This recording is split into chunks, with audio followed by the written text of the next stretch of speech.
ଆଜି ବନେଇବା ଏକ ନୂଆ ଆଇଟମ୍ ଅରୁଆ ଚାଉଳ ବିରି ବଟା ନିଜେ ଭୃଷଙ୍ଗ ପତ୍ର ଧନିଆ ପତ୍ର କଟା ପିଆଜ ଜିରା ଲଙ୍କାଗୁଣ୍ଡ ପାଉଡ଼ର ଜୁଆଣି ଜିରା ଟିକେ ଲୁଣ ସ୍ୱାଦ ଅନୁସାରେ ନେଇସାରିଲା ପରେ ତାକୁ କିଛି ସମୟ ପରେ ଗୋଳେଇବା। ଗୋଳେଇ ସାରିଲା ପରେ ରଖିକି କଢ଼େଇରେ ତେଲ ପକାଇବା।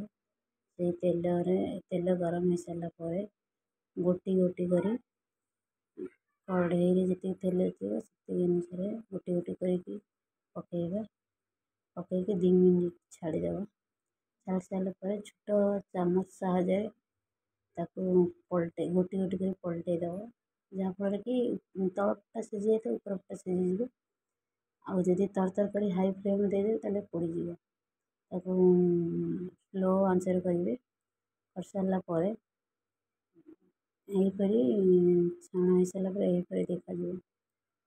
ତାପରେ ତାହା ପାଇଁ ଗୋଟେ ଚଟଣି ପ୍ରସ୍ତୁତ କରିବା। ଏକ ଗ୍ରାଇଣ୍ଡର ଜାରରେ ମୁଁ ନେଇଛି ରସୁଣ କଞ୍ଚା ଲଙ୍କା ତା ଦେହରେ ପକାଇବା ଧନିଆ ପତ୍ର ପକାଇକି ଗ୍ରାଇଣ୍ଡର କରିଦେବା। ପ୍ଲେନ୍ କରିବା ନା ଦର ଖଣ୍ଡ କରିବା ଗ୍ରାଇଣ୍ଡର। ତା ଦେହରେ ପକାଇବା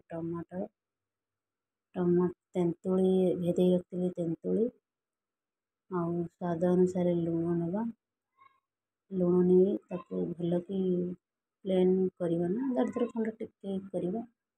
ବେଶୀ ପ୍ଲେନ୍ କରିବା। ତା ଦେହରେ ଛୁଙ୍କ ଦେବା ପାଇଁ ଗୋଟେ ଗରମ ତେଲରେ ଟିକେ ଜିରା ପକାଇବେ। ତାକୁ ଅଧିକ କଲର୍ଫୁଲ୍ ଦେଖାଯିବା ପାଇଁ କଲର୍ ଲଙ୍କାଗୁଣ୍ଡ ଟିକେ ପକାଇବେ। କଲର୍ ଲଙ୍କାଗୁଣ୍ଡ ପକାଇ ସାରିଲା ପରେ ତାକୁ ଭଲ ରକମ ଗୋଳାଇ ଦେବେ। ମିକ୍ସ କରିଦେବେ। ମିକ୍ସ କରିସାରିଲା ପରେ ବରାରେ ଖାଇପାରିବେ ଭାତରେ ବି ଖାଇପାରିବେ। ଆଉ ଆପଣମାନେ ଏହିପରି ବନେଇକି ଖାଆନ୍ତୁ ବରା ସହିତ ଚଟଣି। ଆଉ କେମିତି ଲାଗିଲା କମେଣ୍ଟ ମାଧ୍ୟମରେ ଜଣାଇବାକୁ ଭୁଲିବେନି। ରହିଲି। ଜୟ ଜଗନ୍ନାଥ।